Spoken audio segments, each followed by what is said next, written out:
We've embarked on our year's worth of study of material for Sangonite following a particular arc, and we've taken as our root text for the year the Ariyapariyesana Sutta, the story of the Buddha's noble quest. And so that's been introduced, and right at the start of that sutta, there's a little episode. So before the Buddha launches into his life story, there's a little episode which is to do with speech, which has always kind of rather caught my imagination, which you may remember if we think back to Vajrapriya's kind of outline of the sutta a couple of weeks back. So the story is this. And I think this is really rather lovely. So the Buddha has gone to a particular place. He's been sort of nudged by Ananda to sort of get him to where there's a big gathering of bhikkhus, and the Buddha goes along with that. And he goes to the place, to the hermitage, I believe it is, of this fellow whose name I've forgotten. And he goes and taps on the door because he can hear the bhikkhus in there talking. I think that's a lovely little detail. And I love those sort of little details you get in the suttas, these little kind of human interjections that the Buddha going, this kind of being of light, this supreme being in the universe, operating on that kind of level of, well, I suppose it's discretion and tact, really. So just making sure that they know he's there so that he doesn't just burst in while they're perhaps talking about kings or chariots or the stuff they're not supposed to talk about. Anyway, he goes in and he asks them what they've been talking about. And they say, well, as a matter of fact, we've been talking about you. And he's well pleased about that. And he says, something like, it is really fitting for those of you who have gone forth into the homeless life that you should talk about the Dharma. Yeah, you should either talk about the Dharma or you should observe the noble silence. Yeah, you should either talk about the Dharma or observe the noble silence. Okay, so I'll unpack that a little bit in a minute. But before I do that, I just wanted to talk a little bit in general about the importance of speech in Buddhism. Yeah. So as you know, when we do a salutation, some people do this. Yeah, I don't myself, but the intention is the same. So when we are saluting, we're kind of, it's a symbolic statement of our going for refuge in body, speech, and mind.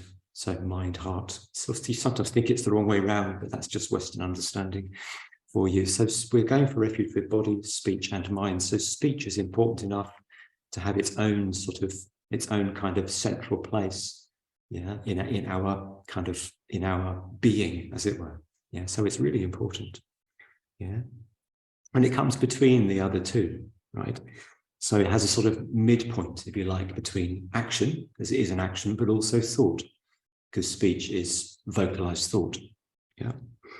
And it's exactly, so speech is basically what happens to be going on in our mind at any given point, right? And something was said to me years and years and years ago. We were on a family holiday in the States and we went to a Lutheran church, and the pastor said something like, speech is a bit like getting a tube of toothpaste and squeezing it. So once it's come out, you can't put it back in. And I always thought that was a really nice image and a really kind of a really kind of salutary thing about speech, that to be careful with it because you can't take it back once it's out there. Yeah. And so speech can be harmonizing, it can be pleasant, it can be decorous, it can be uplifting, or it can be weaponized. It can be divisive. And a lot hinges, of course, on the mental state, the particular state that we find ourselves in when we speak. So speech is incredibly important, yeah, and perhaps even more so in the spiritual community. Well, I was thinking in particular about why speech was so important at the time of the suttas, at the time of the Buddha's life. And it occurred to me that when the Buddha was giving his discourse, because he gives this, whole story of his awakening, that was quite possibly, or perhaps even probably, the only Dharma discourse going on in the world at that point. Yeah, it's quite likely. I mean, one doesn't know, of course. Maybe other gatherings of monks were out and other places talking about the Dharma. Maybe they were, but they won't have been a lot of Dharma being disseminated, being taught at that point. And none of it was written down. So the only thing that you had at that point, the only way that the Dharma could be communicated and heard was through speech in the moment. So it was incredibly sort of rare and precious opportunity. So speech was like, it was the only way in which, the Dharma could be taught and heard. Yeah. So I'm wondering what the Buddha actually means, what he meant when he said that we should either talk about the Dharma or keep silent. I think when you're talking to monks in particular, that makes a certain amount of sense. Well, it makes sense, but it makes kind of more sense in that context. So the monks then, I suppose, as they still are and have been throughout history, were the guardians of the teachings. It was their kind of, their job, their Dharma was to sort of memorize the teachings and pass them down through the ages to the next generation for hundreds of years before anything was written down. So, of course, from that point of view, it made a lot of sense for them to be reciting the Dharma rather than spending their time in idle chatter. Yeah, and of course, I suppose, life was probably perhaps even more uncertain than it is now. And, I guess they never knew when something was going to happen and they might just be snuffed out. So take any opportunity they could to speak the Dharma. Yeah. And we're not monks, of course, but we can translate this instruction, I think, into our lives in different ways. So we don't live together in monastic communities, but I think there's still incredible value in actually reciting the Dharma, in reciting the scriptures. Yeah, because when we're reciting the scriptures, we're not speaking unskillfully, and we are turning our minds towards that which is of ultimate concern. Yeah, we're turning our minds towards the truth, towards those things of ultimate value in our lives. Yeah. And when we're talking about the Dharma, we can use that opportunity to deepen our understanding of it, to reflect on it. So it's certainly good and important practice to literally talk about the Dharma in that way. Yeah. Our mind becomes what it moves towards, of course. Yeah. So the more time we spend with the Dharma, the better it is for our minds, for our understanding, for our Dharma practice. But what about when we're not explicitly talking about the Dharma? Yeah.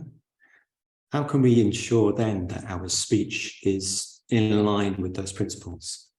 Yeah. So fortunately, we have a bit of help here. Yeah. And I'm going to read something that Bhante Sangharakshita wrote in the Vision and Transformation, which was the previous title of the Noble Eightfold Path. We're going to read what he said about speech. And he's talking about perfect speech as one of the limbs of the Noble Eightfold Path. In Buddhist texts, perfect speech is usually described as speech which is truthful, which is affectionate, which is helpful, and which promotes concord, harmony, and unity. Similarly, wrong or imperfect speech is described in precisely opposite terms. Speech which is untruthful, harsh, harmful, and which promotes discord, disharmony, and disunity. So we have the speech precepts to guide us in our choice, our practice of speech. And when you join the order, you get 4 of them. So when the refuges and precepts that we all recite together, there's only one speech precept, which is that of truthful speech. But once you join the order, that precept is, as it were, it's elaborated, and it's kind of its nuances, its various meanings are drawn out more fully. And maybe order members just need reminding a bit more fully of the importance of speech. I don't know. But speech occupies a very important part in our ethical practice for reasons that I've already talked about. So truthful speech. Let's start with truthful speech. Okay, so we kind of all know, of course, that it's a bad thing to lie. Yeah. I don't suppose many of us lie particularly, or if we do, that we lie particularly grievously, but I suppose it's worth just thinking a bit about why that's such a bad thing. Yeah. So you could say that lying is one of the sort of ultimate selfish acts, really, because what you're doing when you're lying is you're kind of trying you're trying to advance your own interests over those of the person or people you're talking to. Yeah, you're trying, as it were, you're trying to sort of put your interests above theirs to get what you want through deception. And you're kind of almost, as it were, discounting that other person's right to the truth, and you're subordinating their interests and their well-being to yours. So lying is a sort of act, apart from being deceitful, it's a sort of act of selfishness. And I don't suppose, any of us do that outright very often, or if we do, it's probably, maybe we might tweak or embellish the truth every now and again, just for effect or whatever. We might slightly exaggerate or dress something up. And Bhante actually does warn against that in other places. He says, be careful about how you dress up the truth, because once you start, as it were, deviating from fact, it can take you down all sorts of sort of slippery slopes. Yeah. So he champions sort of factual accuracy and and actually saying things as they were. But there's another point about truthful speech, that the point that he makes, which I think is quite an interesting one, which is that sometimes, or very often, we don't really know what we think. We don't actually know what we believe. And if we don't know what we think or believe, it's very hard to be truthful. Yeah. So we may parrot opinions or views, things that we've heard from other people, that we've I'd imbibed from our family or from our friends or our political peer group or whatever it is, without actually really thinking them through for ourselves. And if we don't know what we think, if we don't know what our views are, then how can we ever really be truthful? I mean, I might start spouting about, I don't know, late stage capitalism or the Bank of England's monetary policy without knowing anything about those things. Yeah.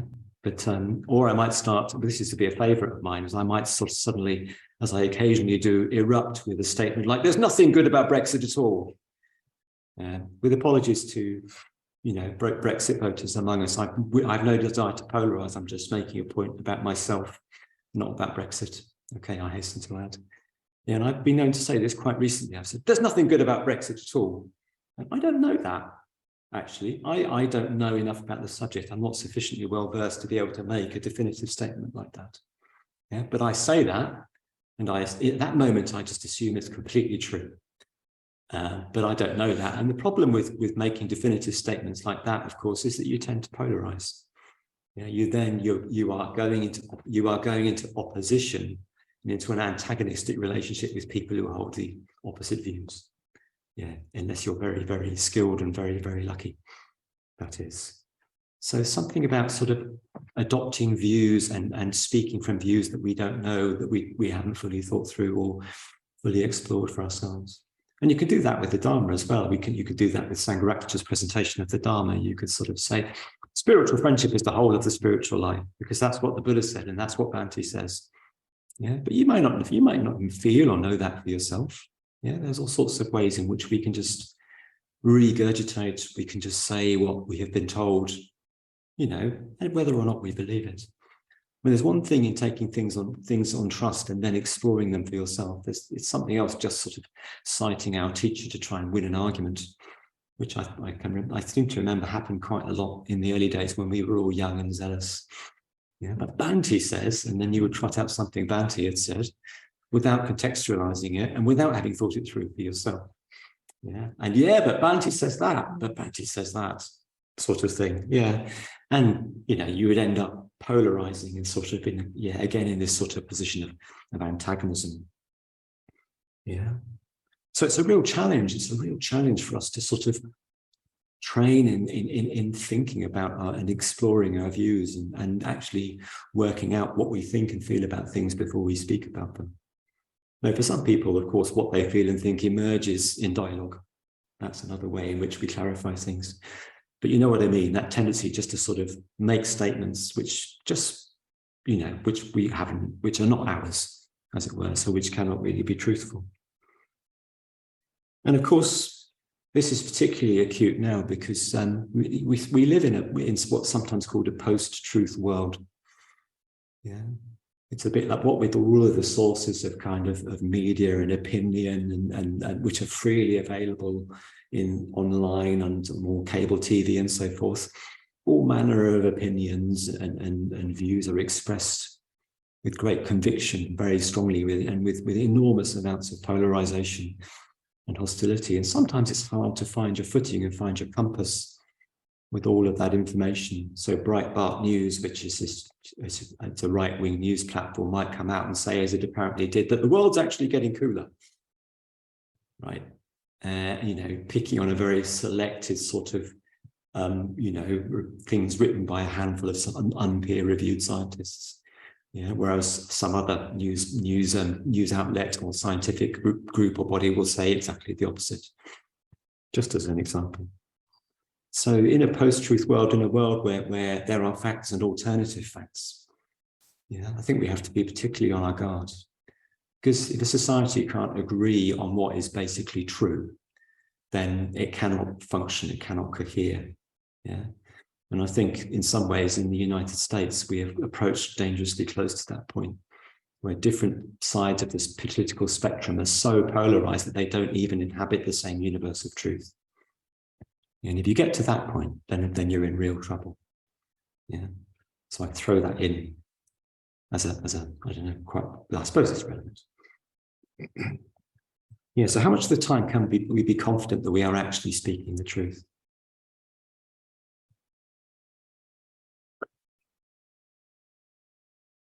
Okay, but truth is good and it's necessary, but sometimes it's not enough on its own, or sometimes it's not even appropriate necessarily. It has to be tempered with something else. Years ago, there was a movie called The Royal Tenenbaums. I don't know if any of you remember it. Gene Hackman in it, and Gene Hackman was playing a guy called Royal Tenenbaum who had 3 kids who were incredibly gifted, but the family was utterly dysfunctional. And so, and the middle child is the girl who she writes this play, which gets published or wins some kind of award, and she's in the 9th grade, which I guess is probably makes her about 14 or something, 15. And I remember this bit from the film where her dad Royal says, "Yeah, but the characterization was like really weak, and you know, and your plot lines are just really thin." And she's going, "Dad, I'm only in the 9th grade." Yeah, and it's about that may well have been true, at least from his perspective. But what was missing, of course, from his criticism was kindness and appropriateness. Yeah, so sometimes, as well as speaking truths, you know, we have to be kind. Well, not sometimes. I think we always have to be kind, even if we're delivering something that is critical or somebody doesn't want to hear. Yeah. Yeah, I mean, you might come up to me afterwards and say, "That was a rubbish talk, Akasharaja," and I might be a bit upset, but you could also say, "You know, you got across some really important points, and I really liked your emphasis on this, but what I felt could have been a bit developed was this," and then we'd all be much happier, for instance. Yeah, so there's something about being kind, about how truthfulness needs to be. It has to be balanced with kindness. There was this thing back in the day in the movement called fierce friendship, which some of us will remember. Yeah. So the idea was that you would sort of go in there and you would speak your mind to people out of kind of concern and love for them, of course. Yeah, and just give them the truth, you know, give them feedback. There was this thing about giving feedback. And I was on the receiving end of fierceness a couple of times, but I never found it was coupled with friendship. Yeah, there was a couple of occasions when yeah, my roommates sort of let me have it, a litany of complaints about me that was like this long in the community. And it was just like, and you didn't do this and you don't do that. And by the end of it, I was just like, you know, and you know, what he was saying was no doubt perfectly legitimate. But by the end of it, I was just completely destroyed.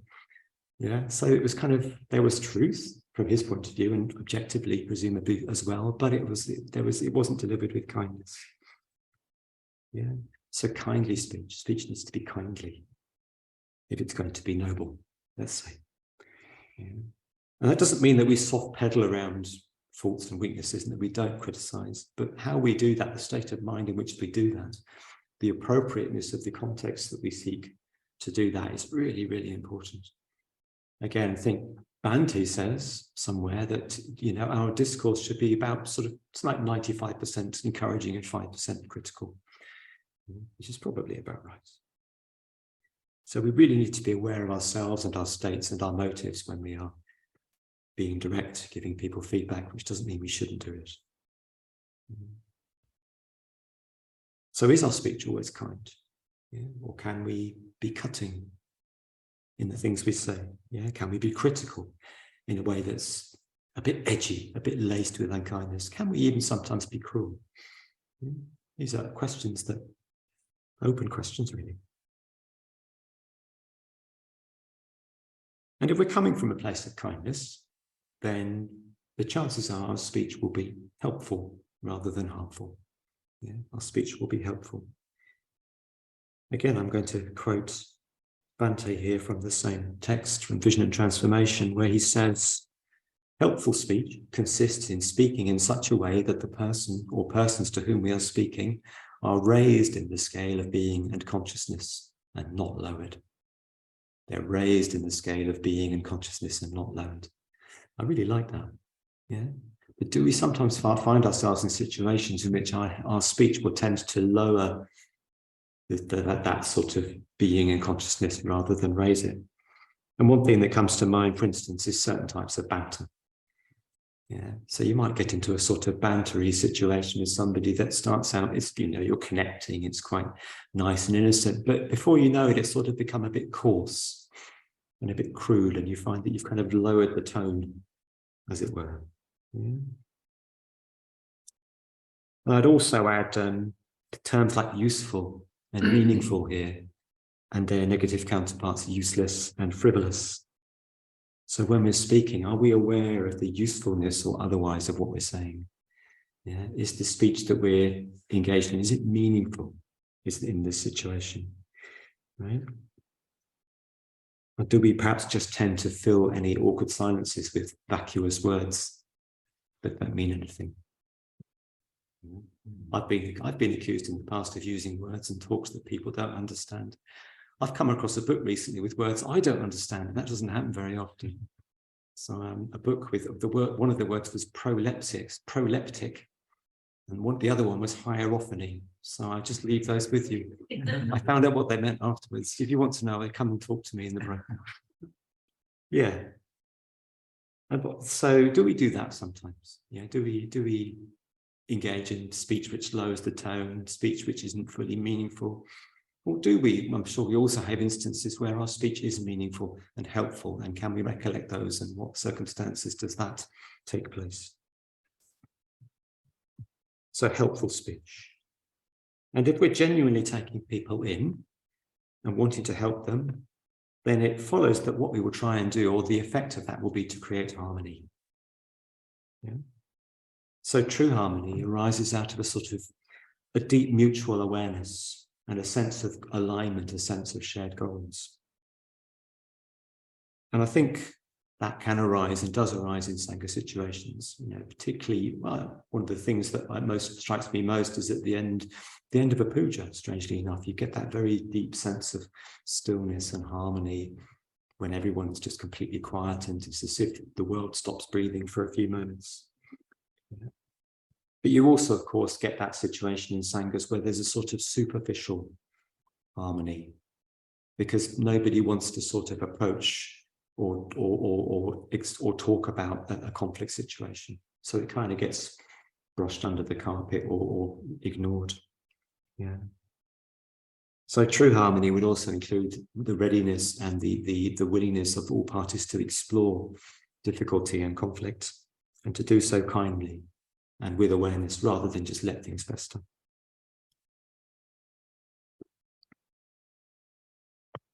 And I think if the first three types of perfect speech are being practiced, if we are being truthful, kindly and helpful, then it's much, much easier to introduce and maintain harmony as well. So there we have guidance. You know, when we're not talking about the Dharma, there are ways in that's guidance for how we speak, for how we can speak, to maintain, to sort of make sure that our speech is, as it were, noble. So we can speak truthfully, kindly, in a helpful way, and in a way that brings about harmony. And I'll just go back to that quote, which I started with. Perfect speech is usually described as speech which is truthful, which is affectionate, which is helpful and which promotes concord, harmony, and unity. Similarly, wrong or imperfect speech is described in precisely opposite terms. Speech which is untruthful, harsh, harmful, and which promotes discord, disharmony, and disunity. So this has all been about speech. But what about silence? So what might the noble silence be? Yeah. So some people find silence a bit unnerving. You know, if there's a break in the conversation, one might tend to try and fill it, because, you know, the idea of just sitting there in silence can be distinctly uncomfortable.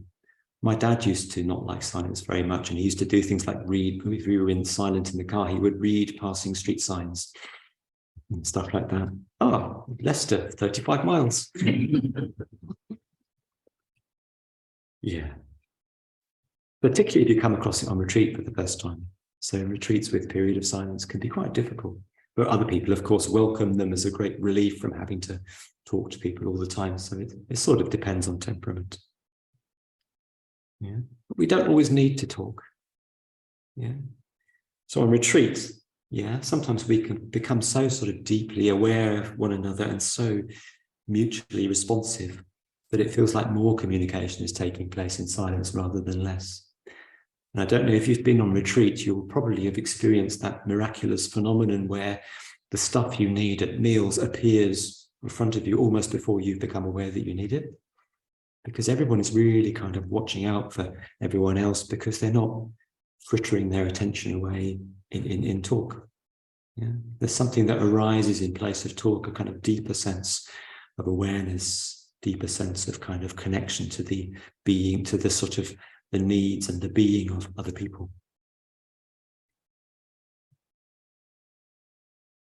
But I guess there are other situations in which silence is of value too. Yeah, coming back to that thing about opinions. So maybe we don't always need to have opinions about everything. Maybe we can just not know. Yeah, I find that an interesting prospect for myself sometimes. Maybe I just don't have to know about this thing. Maybe I can just go, I don't know enough, and then just not talk about it. So there are other ways in which silence can be an appropriate response, rather than getting into these heated, polarizing discussions based on the flimsiest acquaintance with the subject matter. Yeah, having opinions about everything is really tiring. And also, sometimes we can be quiet and responsive and just listen when somebody is pouring their heart out to us or talking about something which is of great importance, and just listen rather than leaping in to try and fix it or give our opinions about what they should or shouldn't do. Yeah? Giving people the space to just express themselves and just be an open, receptive and willing hearer, a sounding board for that person. Maybe that's something we can do more of.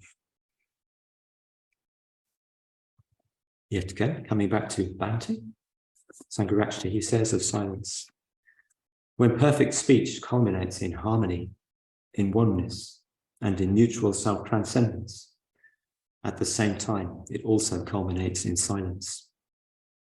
I'll say that again. When perfect speech culminates in harmony, in oneness, and in mutual self-transcendence, at the same time, it also culminates in silence. And again, that puts me in mind of that silence at the end of the puja that I mentioned before. Yeah, when everything just seems to stop and nothing needs to be said or done, and you can just sort of sit there in complete collectedness for a time. So one could slightly adapt a common phrase to end this. So speech can be silver and silence can be golden. So I've been talking about speech habits that can bring our use of speech closer to what one might call noble, closer to what one might call, sort of perfect speech, skillful speech. Yeah. And I've talked a little bit about silence. So I'm going to leave you with some questions and ask us, we're going to go into groups. So, the basic question is, in a way, is what are your speech habits? Does any of this ring any bells with you? Does it resonate? Yeah. Do you tend to have strong opinions and readily give expression to them, even if you don't necessarily know completely what you're talking about? Yeah. Do you examine what you say to see if it's actually true? Yeah. Can your speech be unkind sometimes? Yeah. And do you find yourselves in situations where the speech, the sort of speech that is being used, lowers the overall level of consciousness rather than raising it? Yeah. Do you try and bring harmony and concord about with your speech? Or can it sometimes be divisive? And what small change or changes could you make to your speech in the days, weeks, or months to come?